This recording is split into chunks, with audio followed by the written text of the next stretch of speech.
கடல் எல்லை பரப்புங்கிறது ஒன்றிய அரசுக்கு சொந்தமானது. அதுல மாநில அரசுக்கு சில உரிமைகள் தான் இருக்குது.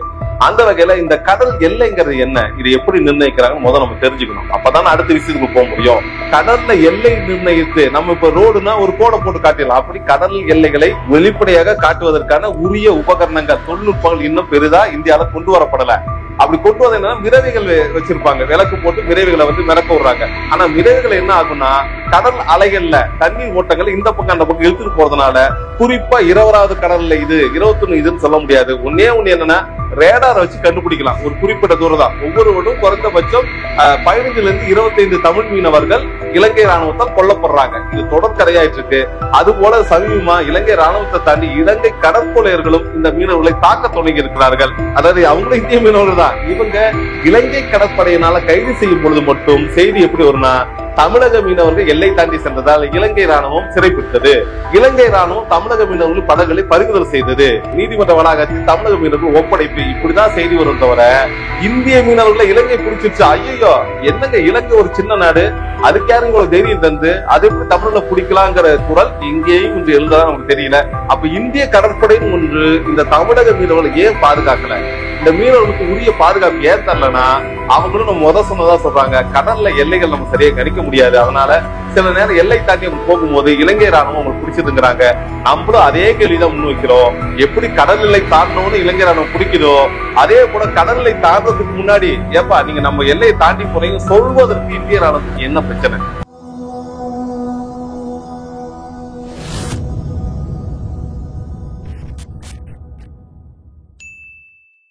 தமிழக மீனவர்கள் இலங்கை கடற்படையால் தாக்குதல்களாகி சுடப்படுவது, மாண்டு போவது, சிறைபிடிக்கப்படுவது, தமிழக மீனவர்களின் வலைகள் மற்றும் படகுகளை இலங்கை ராணுவம் பறிமுதல் செஞ்சுக்கிச்சு. அதை இலங்கை கோர்ட்ல ஒப்படைச்சிருக்காங்க. அவங்களை மீட்டு வரதுக்கு என்ன வழி, இதெல்லாம் அரசு தடுக்கணும். தமிழ்நாடு அரசு மேல ஒரு அழுத்தம் வந்துகிட்டே இருக்குது. அதே நேரத்துல நமக்கு தெளிவா புரிய வேண்டியது, கடல் எல்லை பரப்புங்கிறது ஒன்றிய அரசுக்கு சொந்தமானது. அதுல மாநில அரசுக்கு சில உரிமைகள் தான் இருக்குது. அந்த வகையில இந்த கடல் எல்லைங்கிறது என்ன, இதை எப்படி நிர்ணயிக்கிறாங்கன்னு முதல்ல நம்ம தெரிஞ்சுக்கணும். அப்பதான் அடுத்த விஷயத்துக்கு போக முடியும். அந்த வகையில சர்வதேச கடல் எல்லை சட்டங்கள் அப்படிங்கிற சட்டங்கள் ஏற்கனவே ஐநா சபையில தீர்மானம் பண்ணி நிறைவேற்றப்பட்டிருக்கு. அந்த சட்டத்தின்படி என்ன சொல்றாங்கன்னா, ஒரு நாட்டுடைய எல்லையிலிருந்து கடல் மட்டம் தொடங்கி ஒரு 12 கடல் மைல்கள், நாட்டிக்கல் அந்த 12 கடல் மைல்கள் வரைக்கும் இருக்கிற பகுதிகள் எல்லாம் என்னன்னா, அந்த நாடு இப்ப இந்தியானா இந்திய நாட்டுக்கு அந்த 12 கடல்ல வரைக்கும் பூர்வாதார உரிமை, டெரஸ்ட்ரியல் பேசஸ்ல அந்த இடத்த அவங்க பயன்படுத்திக்கலாம். அங்க அவங்க எதுனாலும் செஞ்சுக்கலாம். ஒண்ணு. ரெண்டாவது, அந்த 12 கடல் மைலுக்கு அப்புறம் தாண்டி இருக்கிற இன்னொரு 12 கடல் மைல், அதாவது 24 நாட்டிக்கல். இந்த 24 நாட்டிக்கல் வரைக்கும் அந்த அரசு அதற்கு வேண்டிய பாதுகாப்பு, குடியுரிமை பிரச்சனைகள் இல்ல கடல்சார் வளங்களை இங்க வச்சுக்கிறத அவங்க பயன்படுத்திக்கிறாங்க நேரடியா. அதை தாண்டி இன்னும் இருக்கிற ஒரு 200 கடல் மைல்கள் என்ன சொல்றாங்கன்னா, அங்க இருக்க வளங்கள், அங்க இருக்க செல்வங்கள், ஏன்னா கடல்ல தெரியும் இருக்கிறது மீன் வளம், இல்ல அங்க கிடைக்கிற பெட்ரோலிய எண்ணெய்கள், இல்ல அங்க கிடைக்கிற வேற அரிதான கனிம பொருட்கள், இது எல்லாத்தையும் அந்த நாட்டுல இருந்து 200 கடல் மைல் தூரம் இருக்க வரைக்கும் அந்த நாடு அதற்கு உரிமை உள்ளது, அதை பாதுகாத்துக்கலாம். அதே நேரத்துல சர்வதேச கடல்நிலை சட்டப்படி அந்த பக்கம் கிராஸ் பண்ற அந்நிய நாட்டு படகுகள் இல்ல அந்நிய நாட்டுடைய கூட்டு சேர்ந்து சில தொழில்கள் எல்லாத்தையும் செய்யறதுக்கு இந்த அரசுக்கு உரிமை உண்டு. இதுதான் சர்வதேச கடல்நிலை சட்டம் சொல்லுது. அதன்படி இந்தியாவிற்கும் இலங்கைக்குமான சர்வதேச கடல்நிலை சட்டங்கள் 1974 ஒரு முறை ஏற்றப்பட்டு கையெழுத்தாகுது. மீண்டும் 1976 மீண்டும் கையெழுத்தாகுது. ஏன் இதை நம்ம குறிப்பா சொல்றோம்னா, கச்சத்தீவு தாரவாக்கப்பட்டது, அதனாலதான் இவ்வளவு சிக்கல் எழுது இப்படின்னு ஒரு பக்கம் பேசிட்டே இருக்காங்க. கச்சத்தீவு கொடுக்கறதுக்கு முன்னாடியுமே இலங்கை இந்தியாக்கிடையே இந்த மீனவர்களுக்கு சிக்கல் தொடர்ச்சியா இருந்துட்டுதான் இருக்குது. அதுவும் தமிழ்நாட்டுக்கு இலங்கைக்கு இடையே இருக்கிற அந்த கடல் தூரம் ரொம்ப ரொம்ப குறைவு, 20 மைல் கூட இருக்காது.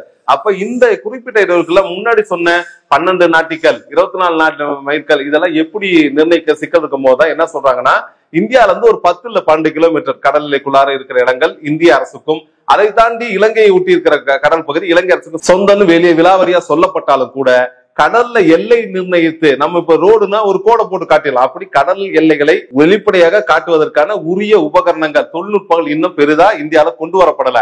அப்படி கொண்டு வந்த என்னன்னா மிதவைகள் வச்சிருப்பாங்க, விளக்கு போட்டு மிதவைகளை மிதக்க விடுறாங்க. ஆனா மிதவைகள் என்ன ஆகும்னா கடல் அலைகள்ல தண்ணீர் ஓட்டங்கள் இந்த பக்கம் அந்த பக்கம் இழுத்துட்டு போறதுனால குறிப்பா 20வது கடல்ல இது 21 இதுன்னு சொல்ல முடியாது. ஒன்னே என்னன்னா ரேடாரை வச்சு கண்டுபிடிக்கலாம் ஒரு குறிப்பிட்ட தூரம் தான். ஏன்னா கடல்ல எல்லை வகுங்கிறது ஆகாயத்துல கோடு போற மாதிரியே தான் கடல்ல எங்கேயும் கோடு போட முடியாது. அந்த வகையில ரேடார் உதவியோடு இது வரைக்கும் நம்ம எல்லை தாண்டி அந்த எல்லை போகாதுன்னு நிர்ணயித்தாலும் கடலுடைய ஓட்டங்களுக்கு நீரோட்டம் ஏற்ற மாதிரி இந்த எல்லை பிரச்சனைகள் தொடர்ச்சியா மாறிக்கிட்டே இருக்கும். அதன்படிதான் தமிழக மீனவர்கள் மீன் பிடிக்க போகும்போது பெரிய உபகரணமும் இருக்காது. அதனால அவங்க சில நேரம் இந்த எல்லை தாண்டி போற விஷயம் நடக்குதான்.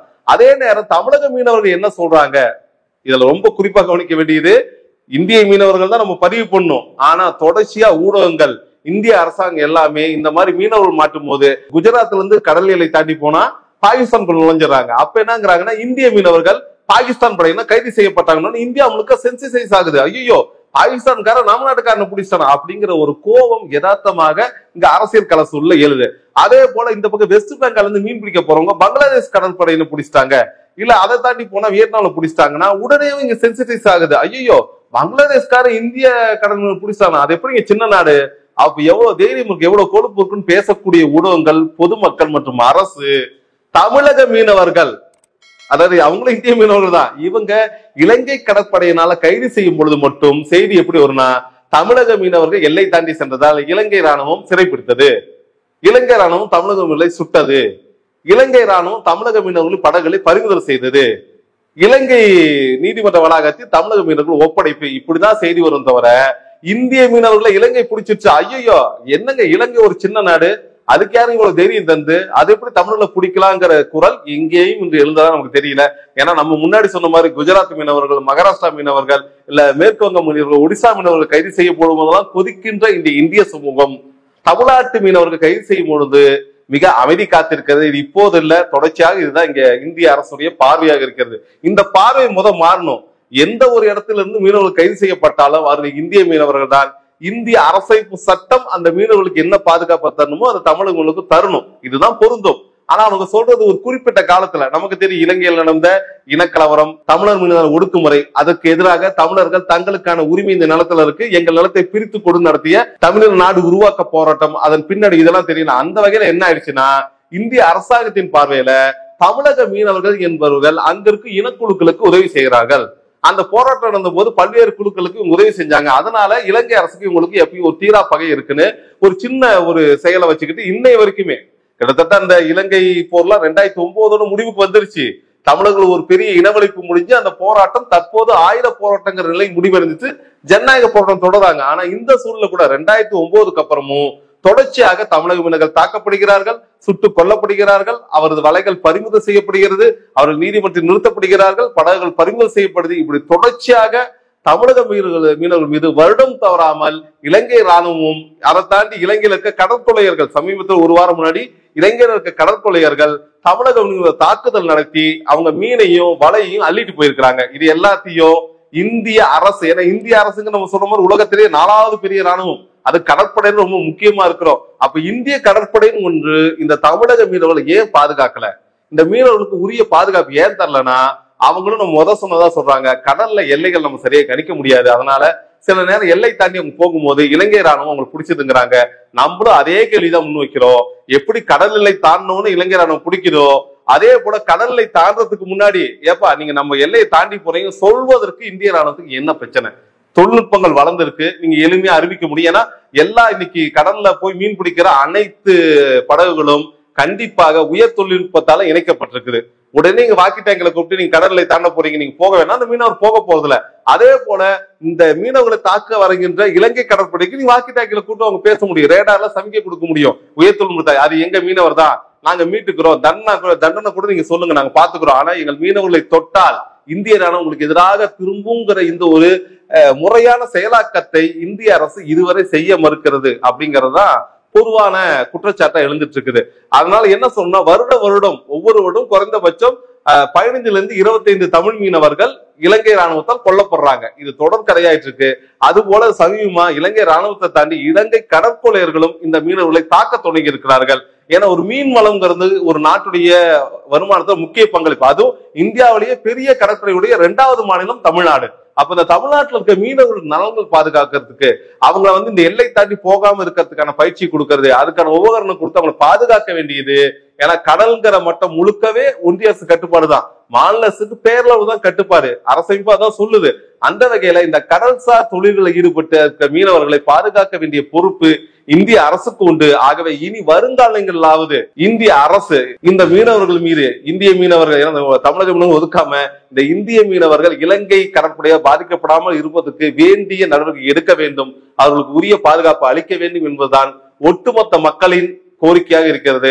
அதே போல எப்படி குஜராத் மீனவனோ மகாராஷ்டிரா மீனவனோ பாகிஸ்தான் படையால் சிறைபிடிக்கப்பட்டால் மக்களுக்கு கோபம் வருகிறதோ, எப்படி மேற்கு வங்க மீனவனோ ஒடிசா மீனவனோ பங்களாதேஷ் கடற்படையால் கைது செய்யப்பட்டால் இந்திய மக்களுக்கு கோபம் வருகிறது, அதே போல தமிழ்நாட்டு மீனவர்களை இலங்கை ராணுவம் தாக்கும் போதோ பிடிக்கும் போதோ அது சுடும் பொழுதோ கண்டிப்பாக இந்திய மக்கள் கோபப்படுவார்கள் என்ற எண்ணத்தை, என்ற செயலூக்கத்தை உருவாக்காமல் இந்த பிரச்சனைக்கு முடிவில்லை.